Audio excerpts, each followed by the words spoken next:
Yes, shall we begin?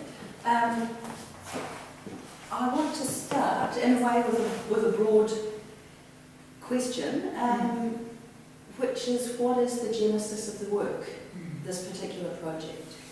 Yeah, so I came to New Zealand for the first time back in 2012 with my ex-boyfriend, and we came.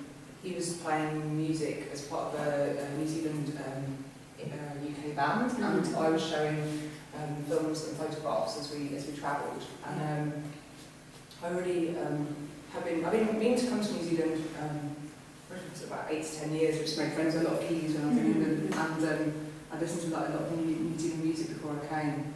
So I think, so when I came, I was really already kind of searching, if you like, searching to kind of understand how all this music kind of came from New Zealand. I sort of looked at the map, you know, and sort of New Zealand is so far from England, and then kind of, I don't know, almost sort of saw the country sort of emitting all this sound and all this music, and didn't understand kind of how or why or so and then travelling around the country, kind of going all the way down to Dunedin and then all the way back up to Auckland, like I was really sort of aware of trying to understand the music in relationship to the land, and sort of find the music in the landscape, really, I guess. When we were in our previous discussion, because we had a meeting a few weeks ago where we discussed some of the things about the work, and I was really interested in the way you said you were really, things stood out very sharply for you as a new visitor to New Zealand. You already had this background of the music, but you saw very specific things very clearly as unusual in ways that New Zealanders wouldn't have, or the way you don't notice what's going on when you're in it. And it's a particular, in a way it's the opposite of creating an artwork based in something that you know well, that you want to share with people. The other approach that I find really interesting is being struck so clearly by something that nobody else is seeing because they do live in the middle of it. And you as a new person are very well placed to present that and to show that and to see it. So there's a really nice way of making work in a place where you don't know anything and you have no background there, because you do see those things. And it's that, in a way, it's related to that experience that you have whenever you visit anywhere for the first time, and you know that nothing is ever going to look this way again. Because tomorrow you'll walk down the same street and you'll go to the same place and it'll be familiar. And so that first time you do anything is incredibly, it sits out on its own in a way that I imagine that your impression of the place and your sense of the landscape sat. Yeah, absolutely. There's a kind of purity. There's a kind of purity. Like how a child is able to sort of views kind of every single thing with wonder. Like a snail or whatever, and then sort of makes you realise kind of how jaded you are as an adult, or whatever. It's like, oh, it's another snail. Who cares? Rather than like, wow, yes, look at this. I think travelling does give you that. Absolutely. It does. And there's a great freedom in that. There's a great freedom in kind of, I think that there's a sort of neutral kind of bird's eye perspective that you're able to take that otherwise you just got so caught up in your own way of living. You just don't get. And I think that because you don't know anything about a place, that what you're seeing is probably very true about the place, and so that somebody who is very new can see those things that nobody else sees. And so it's the opposite of being so familiar with something that you know it well. You can see it well before you start to know it. And it lends itself really well to the creative process, I think. Because then you want to that state of you kind of whether it's a fancy or kind of neutral observance, or whether it is a neutral observance, it lends itself really well, I think, to writing or photographing or painting. Because there's like you said, there's a clarity. There's a clarity that otherwise isn't there. Can I ask another question? Obviously, all these are musicians that you have some kind of personal association with, but how did you choose them? Did one lead to the other, or did you know them all already? What was the process with that? So initially the project was quite kind of unconscious actually. I wasn't, which is how I tend to make work anyway, I tend to be led by, led by the aesthetics of something, or what I would just find myself, I like taking photographs as a process, rather than having, I know some artists work in the way that think, oh, okay, this is a project I want to conceive, and then I'll go out and and make the work to do with it. Yeah. I tend to be led more by what I find myself photographing, and then form a project kind of from that. And so so initially it was just travelling in New Zealand and just being in the landscape and exploring and staying with different musicians as we travelled, and then just loving the landscape and the natural environment actually, and just finding beauty and stillness, or exploring that, and mystery within it as well. I hope there's a lot of works for me. There's still quite a lot of mystery in them. I hope. I guess sort of often sort of just a very active photographing things for me is about active exploration. So I started off just by taking photographs just as I kind of would in my normal life, if you like. And then it was from there that I thought, oh, actually, I could bring this together kind of into something. Right. But I did actually. But there was a gap because I originally came in 2012, 2013. And then there was a gap before I came again at the end of last year. So and that gap helped, if you like. Because then that allows me to then step back from the work as well. And so then it was, and then that kind of made me think, okay, if this was to be a project, what else would I like to include? What other areas would I like to include? What other musicians? And then I guess because the sort of experimental music community, that lent itself kind of well. And it was important that it was about the experimental music community to me, rather than just New Zealand musicians. Yeah, exactly. Because experimental music is much more about led more by art and ideas, which is what I'm interested in. And also maybe process as well. Yeah, absolutely. You've talked about the importance of process in your work, not just the broad creative process, but the specific process about working with materials and manipulating materials and applying materials. And in our earlier conversation, we talked about your experimental photography and what is your creative process within that, and what was interesting, and maybe we could talk about that, was and you've already kind of described that a little bit, you do something in an instinctive or an experimental way, and then you reflect on it, and then maybe you see a path, or you see, okay, this is where I want to go, but in that way of working in an experimental way, you have to be mindful and you have to be directed, but it's a balance between letting the unconscious work and then reflecting on what the unconscious has given you.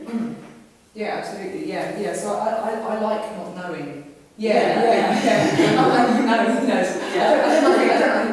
there's a balance, of course, because you can just go into kind of feeling lost, and I don't like feeling lost, but I do like feeling, I do like feeling lost within it, but not just feeling lost full stop, and I think that is the danger of it. That is the danger of kind of being led by the unconscious. It's like, what on earth am I doing? But that gap, like you say, that it's the reflecting, it's the making something and then the standing back from it and the pausing that then leads to something interesting emerging. So it's the balance of when there's control and when there's no control, and then you bring it back to that point of reflecting. But it's an interesting process, because in some ways I'd say, I hate not knowing. I hate the unknown, I'm terrified of it. But I suppose in some ways I'm not, but I'm probably much more controlled in the way I do things than you are. But and so And shall I just respond to that? I remember, I've taken photographs, for a really long time, and so, with it moving from kind of analog to digital, years ago, I don't know, probably about 10 years ago or something, I got a really good digital SLR, and I could go and I could do. But what I found actually was that the images I was just becoming more and more perfectionist. I would make, I'd take an image and it wouldn't be exactly like I wanted it to, so I was seeing it straight away. I would, immediately delete it, take it again, it just became this quite uptight Yes. experience. So I like, I guess some of the reasons why I stay with kind of analog processes, as well as using digital. I do use digital as well, but my loyalty, I guess, is still to analog in some ways because of that gap. That gap of not knowing, so taking something and not being able to see. Yeah. But also the gap of control, also the lack of control. Yes. Like those say for example those images that I took in Michael's garden, that they actually include like the magazine. I took them on Hasselblad, and the magazine, the film's actually slipped in the carriage, so that top on there ended up being a double exposure. And I like what emerges in that mistake. Yes. That I can't control it. I'll get back to that. Yeah. But I just want to jump back to the idea of the gap between that analog photography allows you between the taking and the seeing, the taking and then the looking at what you've done. Yeah. That digital has now taken that away. So you're right.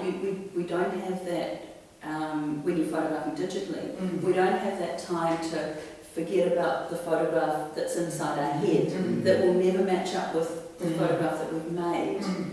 And so we're just going, oh, there's the picture in my head, there's the picture, they're not the same, bam, that one's gone. Yeah. And we don't give that new image, that image we've created, time for us to actually understand what's happened and how we've made it. So that's a big loss. Yeah. But I think when we work with photography, what we don't understand, or what is harder to understand in the creative process, and we've talked about this a few weeks ago, is that when you're making an artwork out of a material, whether it's paint or whether it's a sculptural material, a metal, a stone or whatever, we know that that material is going to inform the aesthetic, and the end result is going to be made up out of the characteristics of the material and the way we choose to manipulate it and the way we choose to put it together. And we are physically making things. So we accept that the materials will contribute and the process will contribute to the end result. And it's a slower process and we can see it happening. But what we don't understand with photography is that there is a parallel process and there is a similar process. But because our mind's eye, we don't see it as a kind of a three-dimensional vision full of emotions and images that could never happen together. We think of it as a photograph. And we think that we can take that and put that there. That's right. And we don't understand the process that is involved with making a photographic image that will be as informed by the materials we're using and the way we apply those materials and the way whatever output we use. We don't see that as materials and process. No, that's right. Because it's too close to what we imagine. That's right, yeah. And yet it will never match what we imagine. Yeah. And so it's much harder to accept something that's photographic when it doesn't turn out to be the thing that you had in your head. And it's much more frustrating. And so I think that to have that, sorry, I've made a very long point. No, it's great, yeah, that's totally, yeah. But having that gap with analogue photography, we can forget a little bit about that great photograph in our head.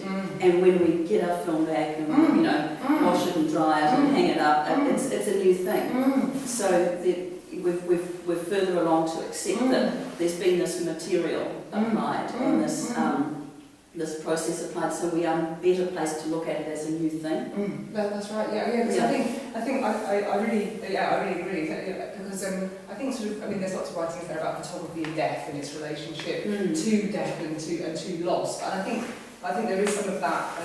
I remember years ago I went to the island of Crete and I took lots of I took all these photos of shrines there actually, because I think I was thinking about it, where people die in road accidents. They put, rather than putting a black spot there, they put a shrine. And I photographed all these shrines, and then the films that I took, I put them into processing, and they got lost actually. And it was really interesting. I didn't take any photographs for quite a few months because I found it very hard to reconcile that I still had this kind of image that I'd taken in my mind, and then I had no kind of physical version of it, you know, they look so, you know, so of course in my head they were the best photographs I've ever taken.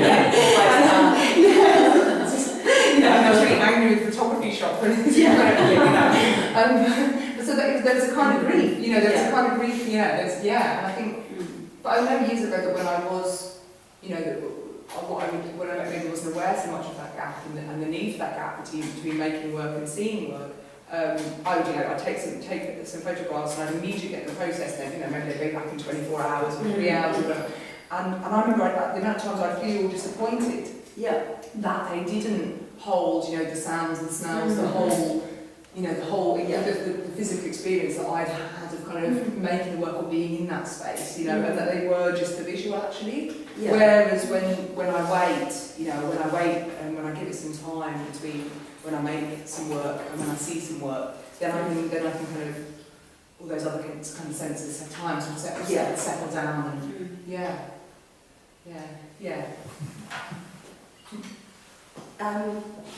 sorry. No, it's a very interesting process. And those issues that come up again and again with photography. I agree. But and I also want to say, like, so much of it's about dark. So much of photography is about the dark room, isn't it? You know, and I do love that for me there's a strong relationship between our inner, you know, the inner world of our inner landscape of our minds and our head, if you like, and the inner workings of the camera. You know, and how, you know, before the unconscious, that it's in there, it's this darkness we don't understand what's happening in there. You know, those inner workings. And for me, it is physical. So I do like the photograph, but I prefer the photograph as a print, as a physical object. And I think I try and make the process as physical as possible. For those reasons. And that's really evident in your earlier projects, where more so than here. I mean, here you're using, you know, very highly technical, you know, highly machined and beautifully manufactured camera and film. Everything. The process you're using here, you're using a camera that's made for absolute precision and clarity.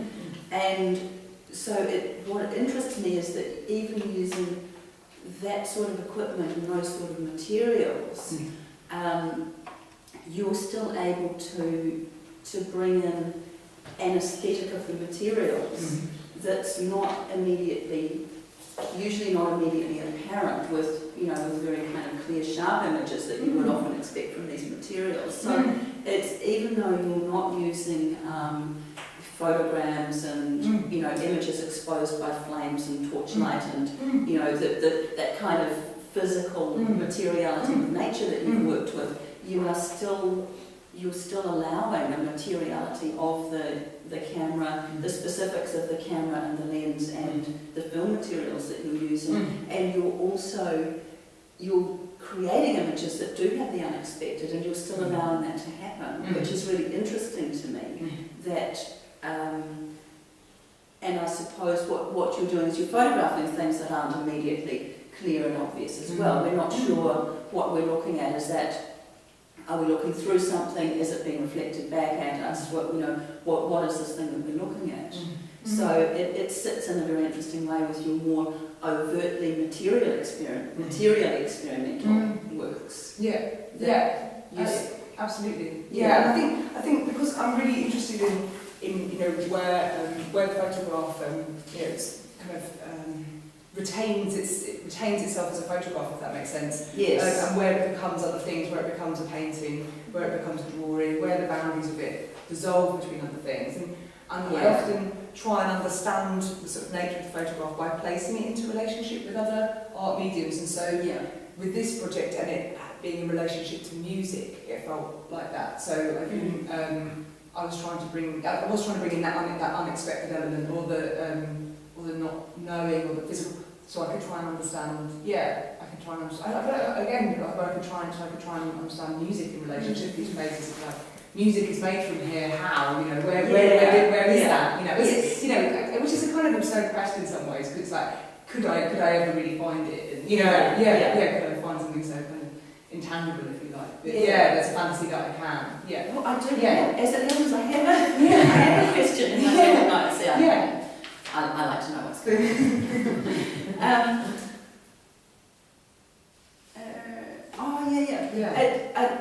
Thinking about the relation of music to place and then place to what you're making, do the musicians who live and work in these places identify strongly with the land in terms of their specific creative work? Or is the land environment the place that allows them to access their creativity? In other words, is the land the foreground or the background to their practice? I think it depends on the individual. I think it depends on the individual. Yeah, I do, sure. but I think you know, I don't know. Part of me was thinking when I was making them, like, are these portraits of these people? And you know, the reason, one of the reasons why I didn't put kind of the names underneath, you know, and the labels underneath, was because I didn't want them to seem as kind of just sort of strict portraits of those people. You know, because like, you know, sort of Michael's here, and like, you know, is this a portrait of Michael Morley? I don't know, you know, probably not. You know, it's because it's a portrait of my interpretation of his landscape. You know, so the landscape that he occupies. So. But I think, I don't know, for me, again, I guess as an outsider, as somebody who isn't from New Zealand, I don't know, I think our environment and nature has such a deep, powerful impact on us that we can't, it's so implicit that we can't even see it, really. Yeah. So, and I guess the work is based on that assumption. But I don't see them as kind of, I don't know if that answers your question. I think so. It's not a literal, I mean, this isn't a literal parallel to the music that people make in these places, but it is, I suppose it's an investigation of what kind of environment is this, and the fact that you did pick up that there were so many experimental musicians in New Zealand doing such interesting work, and then they tended to base themselves in places that were important, weren't just incidental to them, I suppose. And the landscape being here so unique, and so kind of, and the landscape being so raw as well, and so untouched. I think, and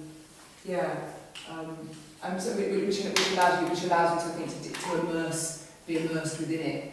I think there's something about, you know, for me there's something about, you know, I'm really interested in that relationship between kind of creativity and immersion. You know, being able to immerse ourselves kind of fully within something.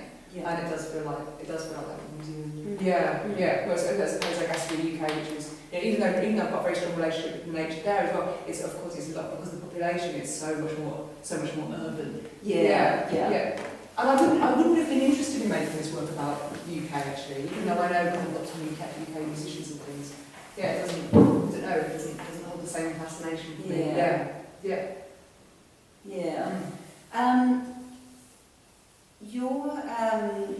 Your work obviously is very experimental itself, and your methods are very experimental. And in many examples, the processes you use are allowed to drive the aesthetics of the project. And in some ways, this gets back to, and maybe I want to pick up on that, your process. You know, the control, lack of control, but also. So the processes you use drive the aesthetic of the project. So how do you arrive at the process that you're going to use? When you're conceiving of a project, when you're beginning a project, is the choice of materials, the choice of methods part of that? Do you try several different approaches, or do you go into a place thinking this is the way I'm going to work in this place and see what happens? Like what comes first, or at what point does the process become solidified? I think initially, like, it does tend to be kind of technically defined, you know. So these works I made them all on Hasselblad, but I wouldn't. I don't ever use that camera with flash, for instance. So if I was to make any kind of night, I've made quite a lot of works at night, and I wouldn't. I'm more interested in, and I kind of want to make, I guess, in terms of, so it might be something as simple as that, initially, and then sometimes it depends on what I want to take, or I want to kind of capture, or possess even from that space. So I made some work, for instance, about a lunar eclipse here in Coromandel in April when there was the lunar eclipse, and I did that just by exposing some film to the lunar eclipse, because I didn't want to just have, like, I don't know, one of those kind of photographs that you get on the newspaper in the morning, and like, oh, there was an eclipse last night. It's the only way that you know there was an eclipse. And it just be this kind of, coming back to that digital SLR thing. So I thought, well, how can I kind of, it's about how can I kind of physically experience, or how can I kind of physically hold something of that? And so I thought, well, we're capturing it on film in this kind of abstract way, means that it becomes, it's kind of individualising, if you like, individualising something universal, or individualising something that feels like it belongs outside of me. And I guess that may not be obvious in these works, but it's a similar kind of idea, really. I guess that it's trying to take something of that kind of creative essence that's happening in that space. So I might take a number of materials with me into a space. Or I might have a very specific idea, like with the lunar eclipse, like I knew I wanted to, I knew I just wanted, so I literally just kind of took one roll of film onto the beach and kind of exposed, which is fun. And for me, like, often the works are just are almost like relics of an experience that I've actually had, kind of internal experience that I've had that I'm trying to then share with others. So there's something sort of from going outside to going inside to kind of going outside again. And that kind of psychological process, if you like, is what I'm trying to represent physically. And sometimes that comes across, sometimes it doesn't. I did pick up on that in our last conversation, and it made me think that these are they are the relics or the results of performance in the same way as an artist like Richard Long will carry out an action and then he'll present artworks in a gallery or in situ that are actually the results or the residue or the relics of a performance. So is performance an important aspect of your work? Yes, I do think, I have been sort of, I've been spending the last 6 months here in New Zealand, and I have definitely come to the conclusion that I'm a performance artist in hiding. Desperately hiding behind my camera. And I think I'm really interested in photography and the camera's relationship to performance, actually. And I think it's kind of no coincidence that most of my creative friends are musicians or performers in some way. So I think at the moment I'm really beginning more to explore actually the role of performance in my work, and I love all those environmental artists like Richard Long. I've always really responded to that work, and I think also there's a wit, with performance artists that I kind of particularly respond to. There's a wit and a playfulness, which is something which I kind of hope for that quality to kind of be more in my work, because sometimes my work can seem very kind of, somber or serious, or, whereas I am interested in that relationship as well with playfulness and wit and humour. Which performance brings, actually. There's a lightness. There's a lightness. Well, I see your work very strongly sitting within that, within the idea of performance, and within, that this is not carrying all of the information. This is not carrying the factual information. This is carrying the emotional information, and these are markers of something that happened. And often it is a durational thing. It'll be a walk, or it'll be the duration of some natural event. Which is really interesting. And I think photography does have an obvious and natural relationship to performance. Specifically in that it used to be, a performance would typically be seen by, 5 people, and then the what would be disseminated would be the documentation, the photographs, and so it would live and get bigger and bigger and bigger. Absolutely. A little bit like the Sex Pistols at the 100 Club, the 5,000 people that saw them. So... Or the Berlin Wall, everybody's got exactly. I was there for coming down of it. Exactly. So that photography does make the performance bigger and more accessible and more lasting. And it was always a very important aspect of it. And so what I like is the bringing together of, so that the photographs aren't a document of, you know, an objective document of these are the people, this is the space, and this is what they did within the space, but they become part of the performance, so the relationship is closer. Yeah. So they're not the factual evidence that something took place that not everybody was going to see, but they are part of the performance, and so they are a more organic artifact of the performance. Absolutely. Yeah, they contain some sort of residue of Yeah, it. yes, exactly. They're a physical part of it. And I'm much more interested in photography's relationship to performance in that way, rather than that sort of cold mechanical apparatus, you know, that's just kind of steely observing things, you know, which doesn't appeal. Yeah, and I love remember reading about like Joseph Beuys's performances and how Richard Klopphausen photographed his performances like someone should actually like they'd have the works of the performance there, and then they get handed round, and then they contain the kind of residue of the sort of sweat of the audience's hands, and, you know, and that mark on kind of black and white images as well, and so they become of it. They become of it rather than kind of neutral observance. Rather than just witness. Exactly. Yeah. So it's nice to see that kind of that circle close with absolutely. And I'm really interested in you know, even just the camera's relationship to you know, even just everyday performances and how much we kind of do an everyday performance in front of the camera. You know how we change how we look in front of the camera, or how certain events would be nothing without if they aren't photographed. You know, it's like the camera is this kind of tool of verification and validation as well. You know? So this is important, you know. Yes, exactly.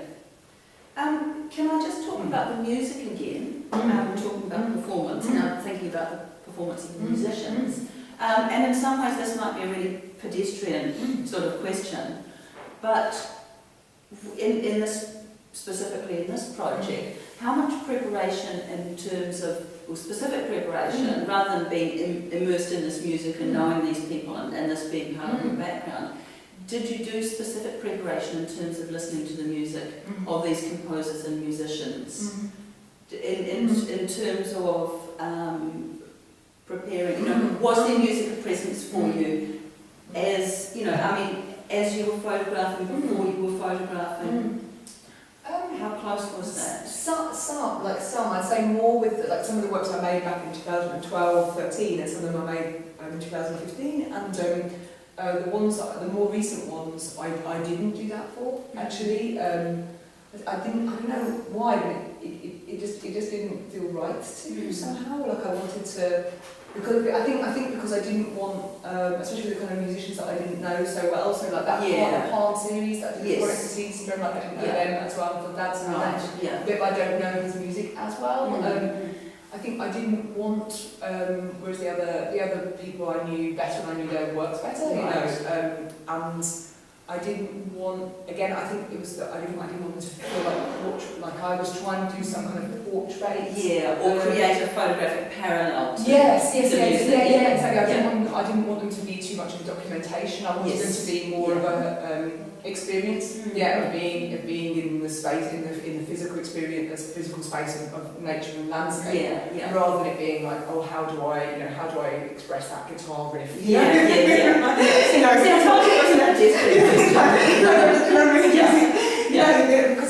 even though I love music, I played a little bit. I wouldn't describe myself as a musician. You know, I'm a visual artist. So if anything, it's about me trying to understand and locate music visually rather than But I could have done, and I did think, you know, do I do, you know, kind of.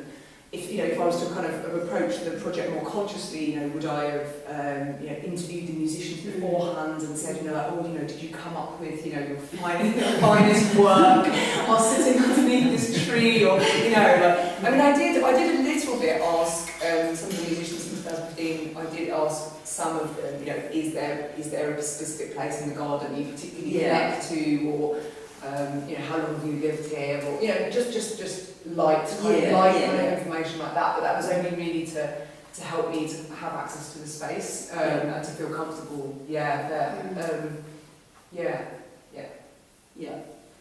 And I think the garden, garden sort of is an interesting space anyway, I think, because it's this kind of sort of, it's a version of nature in itself. It's not, it's a very particular version of nature. Yeah, and it's our personal nature. Yes, exactly. It's our own personal landscape. Yeah. Yes, and you can create, even I think we've all got even the smallest impulse to do that, to create a landscape or to create something in a space that we live. No matter how confined that space might be. And so there is that sense of your little our own personal landscape. Our own cosmology. Surrounding ourselves. Yeah. Thanks, Marie. Yeah. Should we stop there? Sure. Great. We can talk forever, couldn't we? Yeah. Thanks everyone. Yeah. Thank you. Should we